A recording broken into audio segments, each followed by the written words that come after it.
Hello and welcome to Hard Way Learning. Today we're going to work on making our trunk safe for storing things.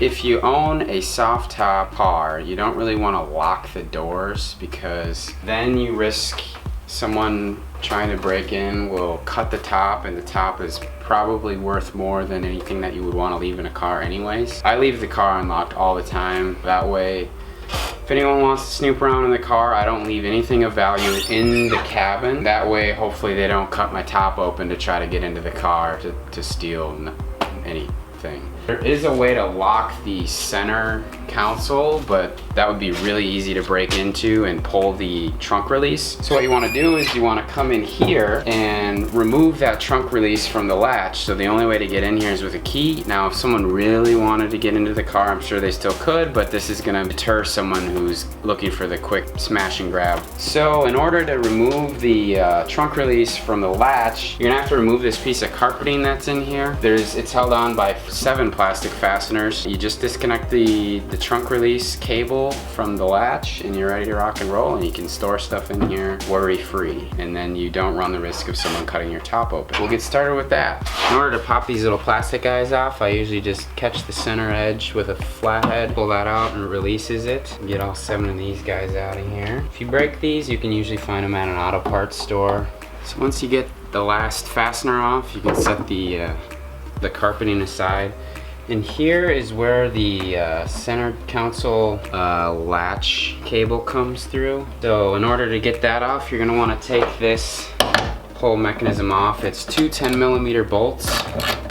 So all you have to do once you get those 10mm bolts off is you pull the cable sleeve out of its little resting position there, and then you come around this side, and the key latch came up, around and out like so.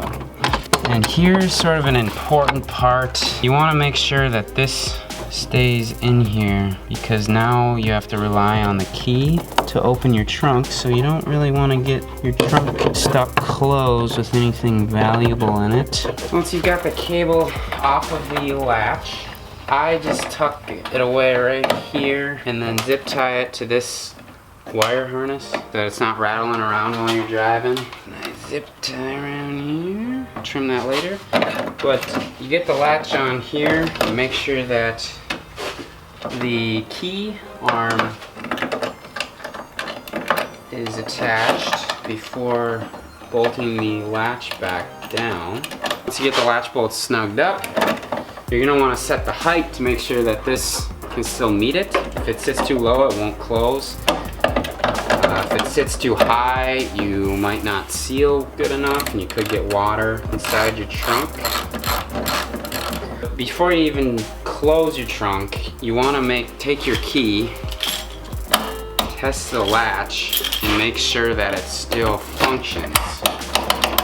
Because then you know it'll still open. Test it one more time. Okay, it appears to be working. And that height seems pretty good.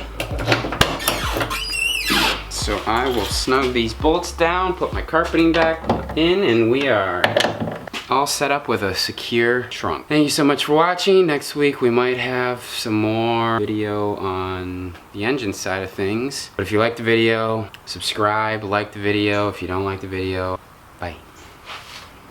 Have you ever felt? Are you listening? Damn.